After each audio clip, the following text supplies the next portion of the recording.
चित्ती नाही आस त्याचा पांडुरंग दास, असे भक्ताची घरी कामे न सांगता करी।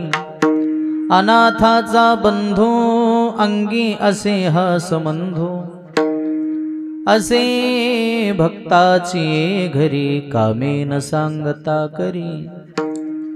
तुका म्हणे भावे, तुका म्हणे भावे देवा सत्ता राबवावे, असे भक्ताची घरी कामे न सांगता करी। यौन तत्प्रविश मम वाचमिमां प्रसुप्ता, संजीवयत्यखिल शक्तिधर स्वधाम्ना। अन्योश्च हस्तचरण श्रवणत्वगादिन्, प्राणार्णमो भगवते पुरुषाय तुभ्यं। पांडुरंगा करो प्रथम नमन, पांडुरंगा करो प्रथम नमन, पांडुरंगा करो प्रथम नमन, पांडुरंगा करो प्रथम नमन। दूसरे चरण संताचिया, दूसरे चरण संताचिया, दूसरे चरण संताचिया। ज्यांच्या कृपादाने कथेचा विस्तार,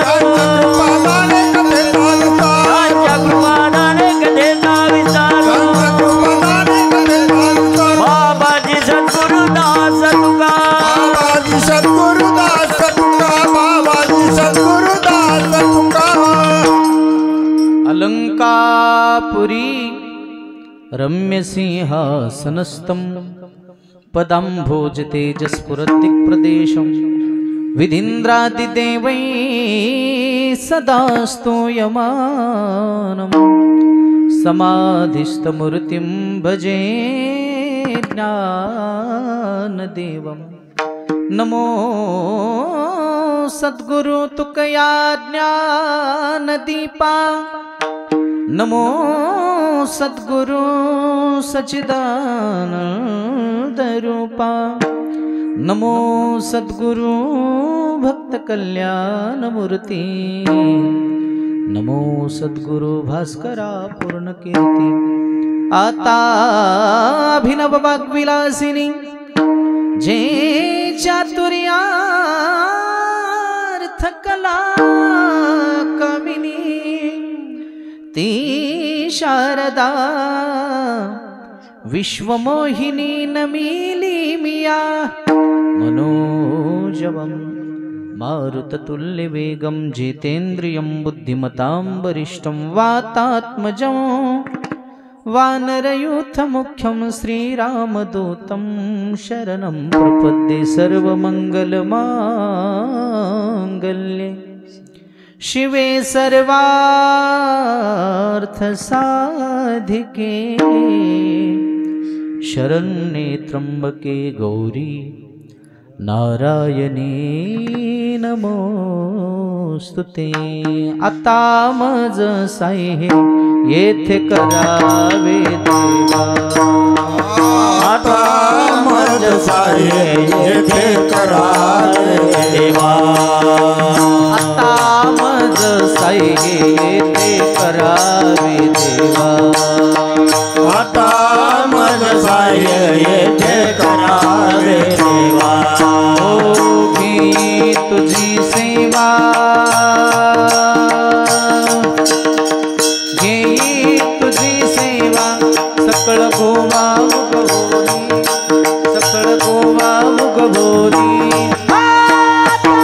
मज साई येथे करावे देवा आता मज साई येथे करावे देवा मज साई येथे करावे देवा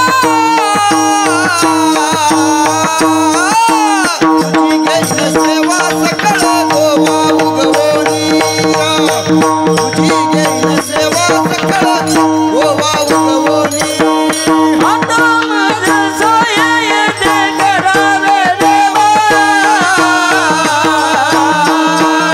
तुझी घेतली सेवा सकळ गोवा उगवोनी तुझी घेतली सेवा सकळ गोवा उगवोनी चित्ती नाही आस त्याचा पांडुरंग दास असे भक्ताची घरी कामे न सांगता करी प्राप्त प्रसंगी प्राप्त चिंतन रूपी सेवेकरता निवडलेला भंग विश्वभूषण वैराग्यमूर्ती देवनिवासी पंचम वेद निर्माते जगतउद्धारक जगतवंदनीय जगद्गुरु तुकोबारा यांचा हा 4 चरणाचा भगवंताच्या प्रेमाचं वर्णन सांगणारा अभंग विठाला विठाला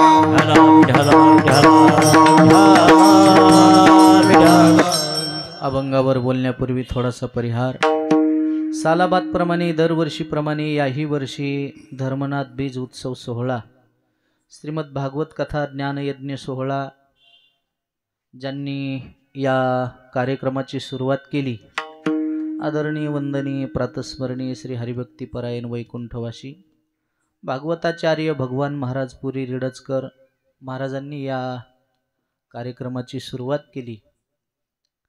पण आज महाराज आपल्यामध्ये जरी नसले शरीरानं जरी आपल्यामध्ये नसतील तरी पण त्यांच्या विचारानं आपल्यामध्येच महाराज आहेत असं म्हणायला काही हरकत नाही। इवलेश्वरोप लाविले द्वारी त्याचा वेलू गेला गगनावरी पाहता पाहता या कार्यक्रमाला 13 वर्ष पूर्ण झाले।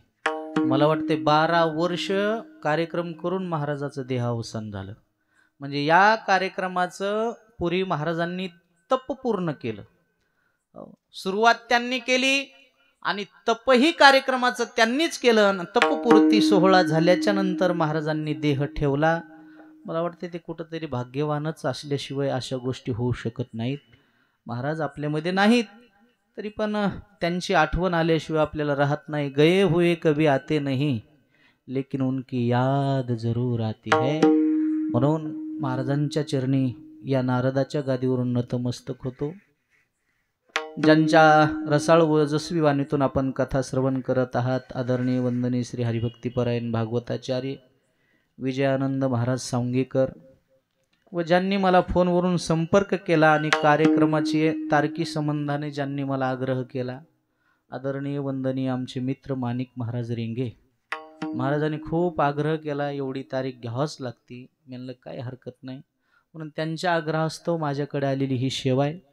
कार्यक्रमाच्या अनुषंगाने आपल्या परिसरातील सर्व गुणीजन मंडळी मृदंग वादक मला वाटते सर्वांचं वैयक्तिक नाव घेण्यापेक्षा मस्तक हे पायावरी या वारकरी संतांच्या प्रतिवर्षी पंढरपुरा जाती महाद्वारा हरी भेटी विठाला विठाला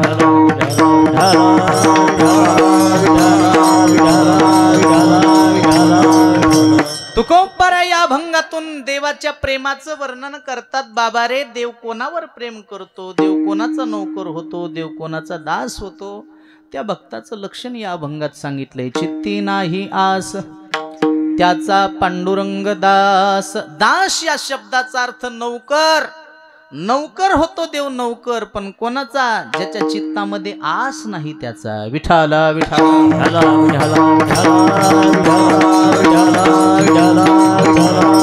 कारण भक्ताची व्याख्या सांगत असताना अशी व्याख्या केलेली आहे, भक्त भक्त नेमकं म्हणायचं कोणाला? जन गळ्यात माळ घातली म्हणजे भक्त झाला का? अजिबात नाही. कपाळाला गंध लावला म्हणजे भक्त झाला का? अजिबात नाही. हे झाला बाह्यरंग. पण साधी सोपी सरळ व्याख्या भक्ताची अशी आहे, जन जगाचा संबंध तोडला आणि देवाशी संबंध जोडला. आणि मला वाटते जगाचा संबंध तोडल्याशिवाय देवाशी संबंध कधी जुटू शकत नाही. विठाला विठाला याच्या पलीकडे सांगू का? जे देवापासून कधी विभक्त होत नाही त्याला म्हणायचं भक्त. शरीर त्यांचं कुठेही असू द्या, देह असो माझा भलती ठाई, चित्त तुझे पायी असू द्यावे.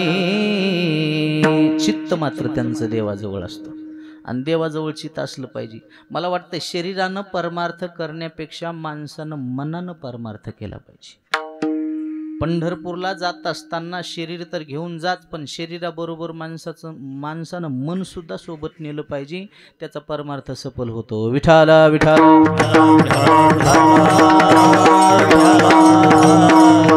ते सतत देवाची आठवण करत असतात. पांडुरंग ध्यानी पांडुरंग मनी जागृती स्वप्नी पांडुरंग.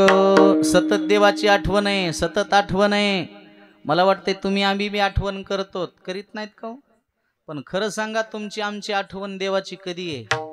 दुःख आल्याच्या नंतर. अंगाला आला ताप, देवा तू माझा बाप. अंगाचा गेला ताप, तुझ्या बापाचा मी. अशी भक्ती चालत नाही. कबीरदास महाराज म्हणले ना, दुःख आल्याच्या नंतर सगळे लोक देवाची आठवण करतेत, सुख आल्यावर नेमकं देवाला विसरून जातेत. महाराज म्हणले, अरे खरी आठवण सुखात करा ना. तुमच्या जीवनामध्ये कशाला दुःख येईल? दुःख में सुमिरन सब करे, सुख में करे ना कोई. जो सुख में सुमिरन करे,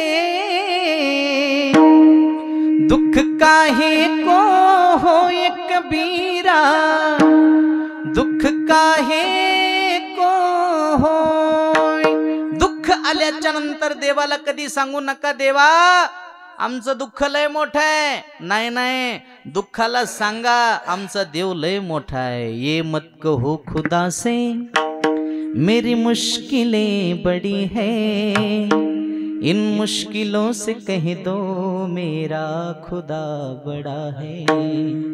आती है आंधियाँ तो कर उनका खैर मकदम, तूफान से तू लड़ ले खुदा ने तुझे गढ़ा है. ये मत कहो खुदा से मेरी मुश्किलें बड़ी है, इन मुश्किलों से कह दो मेरा खुदा बड़ा है. अरे येणाऱ्या संकटाला येणाऱ्या दुःखाला सांगा, तू काय आम्हाला त्रास देतोस? आम्हाला वाचवणारा देव मोठा आहे. विठाला विठाला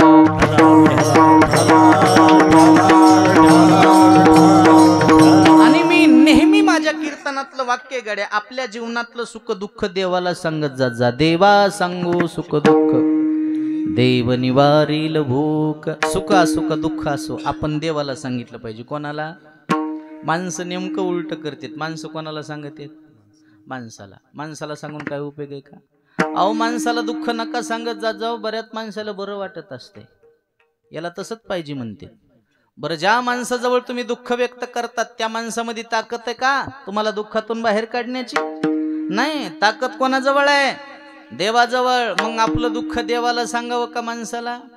बरं जाऊ द्या, ज्या माणसाजवळ दुःख व्यक्त करतात ते माणूस सुखी आहे का? जो देखे सो दुखिया बाबा, सुखिया कोई नहीं रे. राजा दुखिया प्रजा दुखिया, दुखिया जंगम जोगी. आता हे माणसं मला कीर्तनात बसलेत म्हणून सुखी दिसायलेत. हे जर बाहेर गेले आणि यांची जर मुलाखत घेतली, कोई तन दुखी, कोई मन दुखी, कोई धन बिन रहत उदास, थोडे थोडे सब दुखी, सुखी राम के दास. उगाच एखाद्या माणसाची मुलाखत घ्या बरं, विचारा बरं, ते तुम्हाला सुख सांगते का? काय सांगा महाराज, आम्ही कसे कसे दिवस काढले, रात्रीचा दिवस केला, दिवसाची रात्र केली, हाडाचे काड केले, रक्ताचं पाठ आहे तुम्हाला बी चांगलं. बर, कोणीतरी तुम्हाला सुख सांगतंय का? सांगा बरं, सुख सांगितलंय का? म्हणून ज्ञानोबारायानं एक ओवीच खर्च केली. मृत्यू लोकी सुखाची कहाणी ऐकी जे लकवनाचे श्रवणी, कैसी सुख निद्रा अंथरोनी, इंगळाच्या. सुख सोडून द्या. माऊली म्हणले या जगामध्ये सुखाची गोष्ट सुद्धा असू शकत नाही. मग मुळात माणूस दुःखी आहे. मग दुःखी माणसाला आपलं दुःख कशाला व्यक्त करायचं? अरे तो दुःखी आहे ना. म्हणून लोक रडून ऐकतेत आणि हसून सांगतेत. म्हणून माणसाला दुःख कधी सांगायचं? हर किसी के सामने अपने आंसू गिराया मत करो, अपने दिल का हाल हर किसी को बताया मत करो, मुट्ठी में नमक लेकर चलते हैं ये लोग, हर किसी को अपना जख्म दिखाया मत करो. लोक हळद घेऊन नाही, मीठ घेऊन बसलेले तुमच्या जखमीवर चोळायला. विठाला विठाला.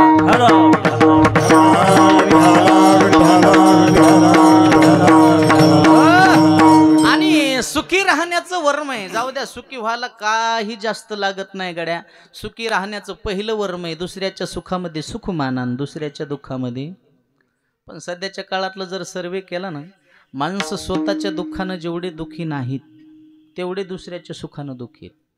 काही माणसाला आपल्याला राहायला घर नाही याचं दुःख नाही हो, दुसऱ्यानं चांगलं घर कसं बांधलं याचं दुःख आहे.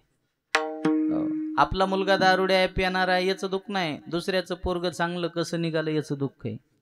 जोपर्यंत दुसऱ्याचं चांगलं दिसत नाही तोपर्यंत तुमचं चांगलं कवाच होत नाही, हे ध्यानात ठेवा. भला किसी का कर न सके तो बुरा किसी का मत करना, पुष्प नहीं बन सकते तो तुम कांटे बन कर मत रहना, कांटे बन कर मत रहना.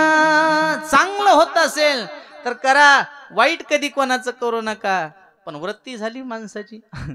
आता तुमच्या शहरामध्ये बरं आहे, तुमचं एकमेकाला काही संबंध, पण आमच्या खेडेगावात असं वातावरण आहे, शेजाऱ्यानं गाडी घेतली तर माणसं हसत सुद्धा नाही. त्याला जर म्हणलं ना तुमच्या शेजाऱ्यानं गाडी घेतली, ते म्हणते माहिती आम्हाला हप्त्यावर घेतली असेल. अरे हप्त्यावर घेऊ का सप्त्यावर घेऊ, पण घेतली ना. एखाद्यानं लग्न केलं, हुंडा भरपूर घेतला, लोक म्हणतात पोरीत खोड असन. बरं एखाद्यानं फुकट केली, लोक म्हणतात काही कुटाणा असन. तुला करायचंय काय? मन चांगलं होऊ दे, चांगलं एखाद्याचं. बरं झालं बाबा, बिचाऱ्याची गरीब होती, चांगली परिस्थिती झाली, पोरग चांगलं निघालं, असं कधी कधी म्हणलं पाहिजे. आणि तुम्हाला सांगू का, ज्या दिवशी तुम्ही दुसऱ्याचं वाटोळं करायला जाता त्या दिवशी स्वतःचं वाटोळं झाल्याशिवाय राहत नाही. ते आमचे गुरुजी दृष्टांत सांगायचे, दुसऱ्याचं मनात जरी वाईट चिंतन केलं त्या दिवशी स्वतःच वाईट होते. ते म्हणले एक बाई अशी एसटीतून खाली उतरली, नवरा म्हणला कुठे गेलतीस का? ती म्हणली माहित नाही का तुम्हाला, किती दिवस झाले म्हणले आपल्या लग्नाला, मुलबाळ होत नाही, संतती होत नाही. ते म्हणला ते मला माहिती, तू कुठं गेलतीस एवढं सांग. ती म्हणली मी गेलते का वैद्याकडं. काय म्हणला तो वैद? तो वैद म्हणला बाई तुम्हाला 100% पोरग होईल, पण त्याच्यासाठी एक अट आहे, त्याच्यासाठी तुमची सासू मरणं अत्यंत गरजेचं आहे. सासू मेली की पोरग होतं. काय करायचं तुम्ही ठरवा. ती म्हणला का ईडीएस का मुलगा पाहिजे. आज न उद्या म्हातारी मरणार आहे म्हणला, जाय घरला. 2-4 दिवस झाले, पण हे दुसऱ्या दिवशी बायकोला न सांगताच सासरवाडीला गेला आणि त्याची सासू घरी घेऊन आला. ती म्हणली हो माझी आई कशाला आणली? ती म्हणला ईडीएस का उद्याच्याला म्हातारी मारून टाकायची, मग तुला पोरग होणार आहे. मग तुझं बाळांपण करायला, लेकराची सोय करायला कोण ना कोणतरी बाई माणूस पाहिजे ना, म्हणून तर तुझ्या आईला घेऊन आलो. ती म्हणली बाई बाई बाई काहीच माझा नवरा आहे, माझा नवरा म्हणजे महादेवाच्या पुढचाच आहे. नाही ध्यानात याचं तुमच्या. महादेवाच्या पुढी नंदी बैल असते, ध्यानात ठेवत जा जरा.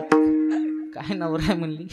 2-4 दिवस झाले, थंडीचे दिवस होती, दोन्ही म्हाताऱ्या पांघरून झोपायच्या. हे दुपारच्या पर्यात आईपाशी गेला ना, आईला म्हणला आई रात्री कुठं झोपतीस ग तू? ती म्हणली अरे बाबा आम्ही अलीकडून झोपते आणि तुझी सासूबाई पलीकडून झोपती. ते म्हणला आजच्या दिवशी एक काम करणं, तिला अलीकडून झोपवून तू पलीकडून झोप. का रे बा? आजच्या दिवस ऐक म्हणला, दोन्ही म्हाताऱ्या जागा बदलून झोपल्या. हिच्या जागी ती झोपली आणि तिच्या जागी ही झोपली. आता रात्रीचे बरोबर किती वाजले? तुमच्या इकडे असे कार्यक्रम ह्या टायमाला करतात का? बरं बा. त्यानं असा मोठाची मोठा दगड घेतला. चल म्हणला, ह्याच्या आईच्या जागी तिची आई झोपली होती. हे लटकच म्हणला, एकदा चेहरा उघडून बघ म्हणला, पुन्हा तुला म्हातारी बघाय भेटायची नाही. ती म्हणली थोबाड बघायची इच्छा नाही, टाका धोंडा. धोंडा टाकला, म्हातारी मेली, पोत्यात भरली. गावाच्या कडीला नदी होती, नदीत नेऊन टाकली. चालली म्हातारी वाहत वाहत. तिला इतका आनंद झाला, इतकी खुश झाली, तिथं खुश झाली पण हे बी खुश झाला. ती म्हणली याची आई मेली म्हणून मला आनंद झाला नाही, याला कशाचा आनंद झाला? लगीन लोकाचं नाचतं येड्या डोक्याचं. म्हणजे जाऊ द्या म्हणली, नवरा भोळसरे. दोघ जण आले घरला. तिला इतका आनंद झाला, रात्रभर झोप येईन. पहाटे 3 वाजताच उठली. तिनं अशी रवी लावली. रवी लावता लावता गाणं म्हणू लागली, घुसळण घुसळण लावते रवी, सासूबाई गेल्या पाण्यात. हे मनातली मनात म्हणला थांब जरा सग दिवस निघू दे. खरं कळाल्या नाही तू बीपी लव झाला तर मला विचार. पण हिचं सुरूच घुसळण घुसळण लावते रवी, सासूबाई गेल्या पाण्यात. हे बी पहाट लवकरच गायीची धार काढायला उठला. गायी खाली बसला, पाण्याची थाप काशीवर मारली आणि येणं बी गाणं सुरू केलं. दुदम दुदम दुबतो गाय, पाण्यात गेली तुही माय, घरात झोपली पाट्याची माय, विश्वास नसल तर जाऊन पाय. हे मोघम नाही, याला प्रमाण आहे. याला काय? अनिकाच्या घाते मानिता संतोष, सुख दुःख दोष अंगाला गे, सुख दुःख दोष अंगाला गे. अनिकाच्या घाते मानिता संतोष, सुख दुःख दोष अंगाला गे,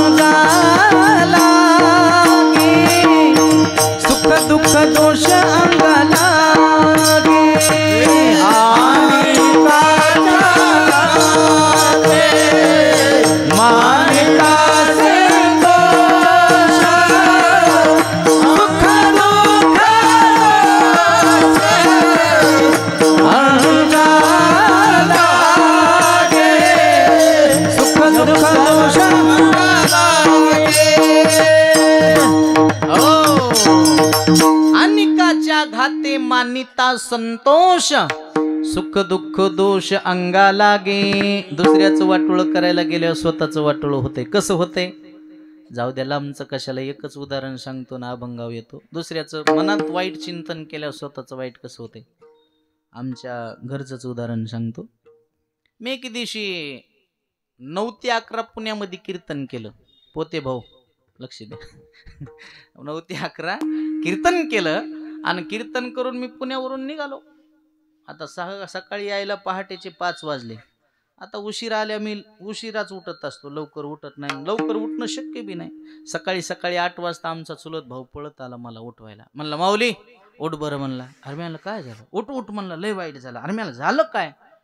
ते म्हणला गावाच्या वरलाकडं माझं शेत आहे, तुला माहिती आहे ना? म्हणलं हो. ते माझ्या धुऱ्याला खेटून रामभाऊचं धुरा हे बी तुला माहिती नाही? म्हणलं हो मला माहिती. म्हणलं झालं काय? अरे त्यानं म्हणला रात्री बोर घेतला.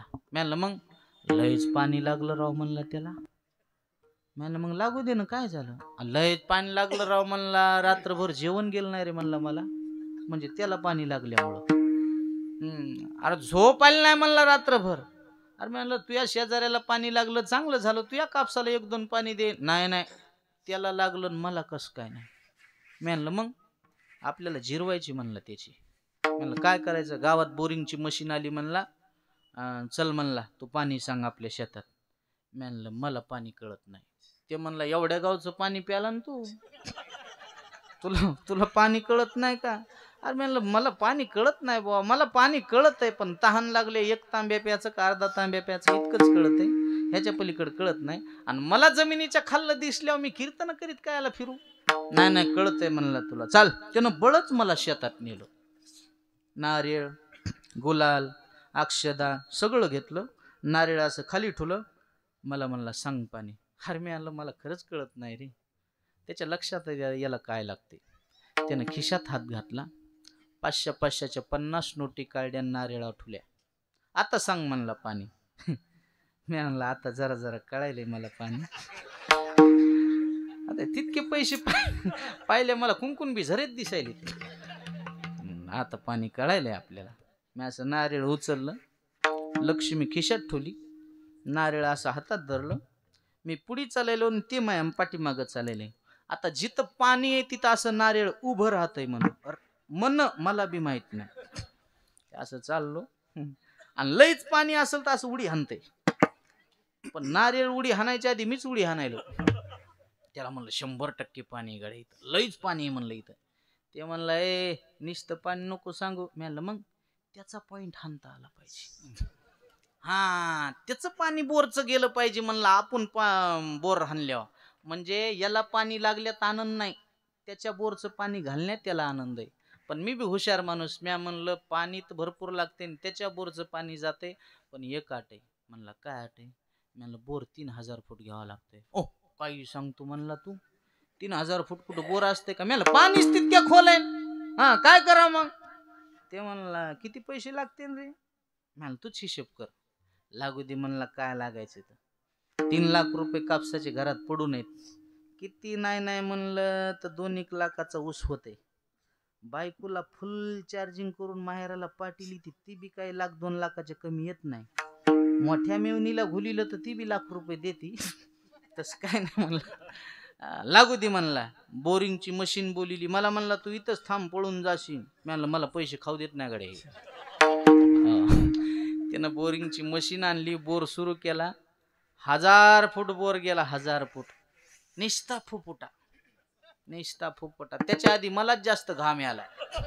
आता काय करतय. 2000 फूट बोर गेला निस्ता खेकाना. मी तर झाडाखाली पाणी प्यायलाच आलो. झाडाखाली येऊन बसलो. ते आंध्रातलं पोरग पाणी प्यायला आलं झाडाखाली. त्याला म्हणलं बंदे अरे क्या कंडिशन है बोर की? ते म्हणला महाराज ये पूरा ऐसाच जाने वाला है.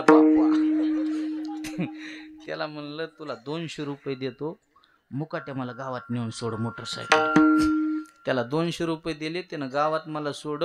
भर दुपारा रग पांघरून झोपलो मी. यानं 3000 फूट बोर घेतला. पुरा बोर फेल गेला. पैसे गेले. रडतच घरी आलं. घरी आल्या म्हणला महाराज कुठे आहे? ते महाराज कुठे आहे?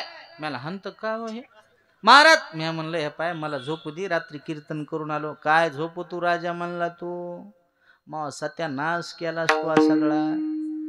तुला सुद्धा सत्यानाश होईन. मी म्हणलं मग हो दी का हाचाय तर माया हातानं तू आजच झाला. हा तू लय दुसऱ्याचं पाणी घालाय गेलता ना तू. दृष्टांत संपला. दुसऱ्याचं वाटुळ करायला गेल्यावर स्वतःचं वाटुळ झाल्याशिवाय राहत नाही. म्हणून अनिकाच्या घाती मानिता संतोष, सुख दुःख दोष अंगा लागे. अरे करता आलं तर चांगलं करा गड्या. जीवनात जिंदगीमध्ये वाईट कधीच कोणाचं करू नका. विठ्ठल विठ्ठल.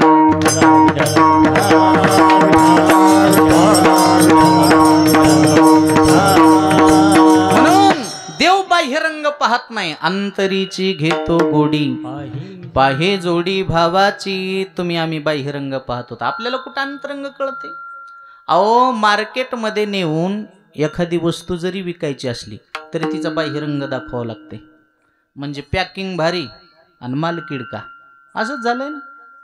थोडं आवाज कसं ना नको, बाहेरचा नको, आपल्याला साऊंडचाच बरं आहे. विठ्ठल विठ्ठल.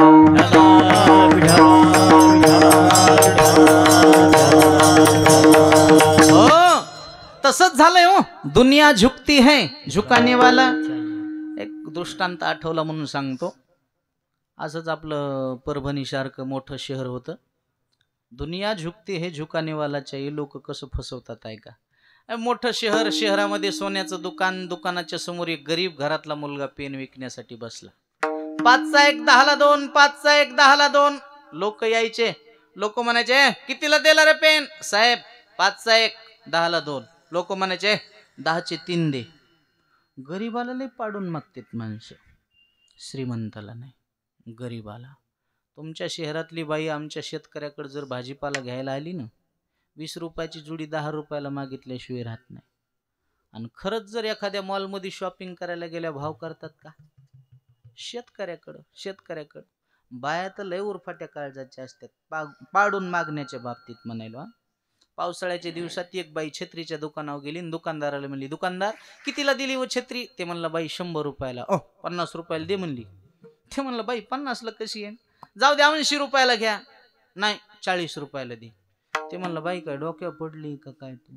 जाऊ द्या 50ला म्हणतात ना, घ्या 50ला. नाही म्हणली, आता 25ला दे.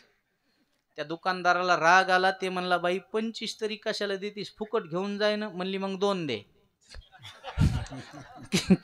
किती दे? 2 दे. हा, गरीबाला लय पाडून मागणार माणसं. बरं, वकिलाला म्हणीन तितके, डॉक्टरला म्हणीन तितके, कीर्तनकाराला आपलं चला पुढे. बरं, गरीबालाच माणसं पाडून मागितल्याशिवाय राहत नाहीत. तसं ते म्हणला, कितीला दिला पाहिजे? 5चा 1 10ला 2. 10चे 3 दे. येत नाहीत म्हणला. ते सोन्याचा दुकानदार होता, त्यानं पाहिलं. अरे म्हणलं, हे मुलगा रोज पेन विकण्यासाठी बसतो, पेन विकल्या जात नाहीत, मुलगा कुठला असेल? बाहेर आला आणि त्या पोराला बोलवलं, इकडे रे बाळा, कुठला आहे तू? आमक्या आमक्या गावचा आहे. अरे मग शाळेत जात नाही का तू? जातो ना साहेब. आज का गेला नाही? साहेब शाळेची फीस भरायला माझ्याकडे पैसे नाहीत. किती फीस आहे? 5000. अरे मग तुझे आई वडील कुठे आहेत? नाहीत साहेब, मला आई वडील नाहीत, मी अनाथ आहे. पण ऐका साहेब, मी अनाथ जरी असलो तरी भीक मागून जीवन जगणार नाही, कष्ट करून जीवन जगन, बुटाची पॉलिश करून जीवन जगन, पण बूट साठून जीवन जगणार नाही. खानदानी लेकरू आहे म्हणला. स्वाभिमान वाटला दुकानदाराला, काय लेकरू गुणवान आहे. अरे मग पेन का विकत नाहीत? कशा विकत्याल साहेब? 5 रुपयाला पेन विकली तर 2 रुपये उरते. लोक 10चे 3 मागायला लागलेत, विकू कशा? दुकानदाराच्या लक्षात आलं. ते म्हणला, जाऊ दे, तुला पेन विकायचा आहे का? हो. 24 तासासाठी तुझा पेन मला दे, तुझा पेनच विकून दाखवतो. त्यानं पेन काढला, त्याच्या हातात दिला. व्यापारी माणसं लय हुशार असते. त्यानं ते पेन असा खाली टाकला, जमिनीमध्ये मळवला, वेल्वेटच्या मैरबीमध्ये ज्याच्यात ब्रासलेट गंठल ठेवल्या जातं का, त्याच्यामध्ये तो पेन ठेवला, काचामध्ये पॅक केला आणि वरी असा दुकानात दिसता ठेवला. दिसता गिराईक्याचं, वर पेन पाहायचं. लोकांच्या लक्षात यायचं नाही, पेन इथं कशाला ठेवला असेल. माझ्यासारखाच हौशी गिराईक आलं. ते म्हणला, दुकानदार हे पेन वर का ठेवलं? ते म्हणला, कुठेही ठेवायला काय, असं तसं पेन आहे का काय? ते काय झालं? अरे इतिहास घडला म्हणला त्या पेनमुळे. झालं काय? ते म्हणला, भारत स्वतंत्र झाला त्यावेळेस लिखापडी त्या पेननं केलेली. बापरे. ते म्हणला, तुम्हाला कुठं भेटला? अरे इंग्लंडला गेलतो म्हणला मी. हा, इंग्लंडवरून आणलाय. ते म्हणला, तेवढा पेन द्या ना राव आपल्याला. ते म्हणला, नाही राव, मी काय विकण्यासाठी आणला नाही. अहो द्या राव म्हणला, जुन्या वस्तूचा संग्रह करायची मला फार आवड आहे, देऊन टाका. ते म्हणला, नाही राव, मी काय विकण्यासाठी आणला नाही. अहो द्या राव. ते म्हणला, हे बघा, मी काय विकण्यासाठी आणला नाही, मला का विकायचा नाही, पण तुमचा लईच आग्रह जर असेल तर मी तुम्हाला पेन देतो. पण व्यवहार आहे, मी काय पेन फुकट आणला नाही, मला काय त्याच्यामध्ये कमाई करायची नाही, आणलेल्या भावात देऊन टाकतो. आपली मराठी भाषा खूप सायलेंट आहे, पण धोका आहे, धोका आहे. इंग्रजी भाषा अशी आहे, अक्षर सायलेंट असतात, शब्द सायलेंट असतात, उच्चारता येत नाहीत. पण आपली मराठी भाषा अशी आहे, वाक्याची वाक्य सायलेंट. एखादा दुकानदार जर तुम्हाला म्हणला ना, अहो मला काही कमाई करायची नाही राव, आणलेल्या भावात मी तुम्हाला द्यायलो, असं जर म्हणला की समजून चालायचं याच्या पाठीमागे एक सायलेंट वाक्य, मी तुम्हाला चुना लावलेला आहे. जसं एखादा मुलगा मुलगी पाहायला गेल्याच्या नंतर मुलीची आई म्हणते, अहो आमची मुलगी म्हणजे गरीब गाय आहे बर का. याच्या पाठीमागे एक सायलेंट वाक्य, गाय गरीब आहे पण शिंग आहे तर तिला. तसं म्हणलं, आणलेल्या भावात. कितीला आणला पेन? ते म्हणलं 25,000ला. यानं खिशातून 25,000 काढले, दुकानदारानं खटखट मोजून घेतले, त्याच्या हातात पेन दिला, पेन घेऊन निघून गेलं. ते पोराला बोलवलं, इकडे रे बाळा, कुठला आहे तू? अरे तू म्हणलास ना फीस भरायची, किती फीस आहे? म्हणला 5,000. हे बघ किती वर्षाची फीस आहे? 1 वर्षाची. ते म्हणला 5 वर्षाची एकदाच भरून टाक. 5 5 25. लेकराला आनंद झाला, हसत खेळत लेकरू निघून गेलं. दुकानदाराची वेळ जेवायची झाली होती, दुकानदार निघून गेला. मी तरी कशाला थांबू, मी बी निघून आलो.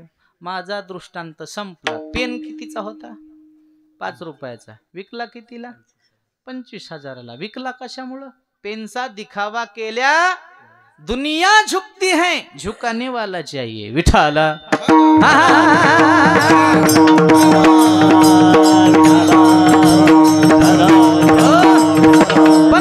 पण महाराज म्हणले परमार्थामध्ये आल्याच्या नंतर असं मात्र चालत नाही. संसारात असंच चालते.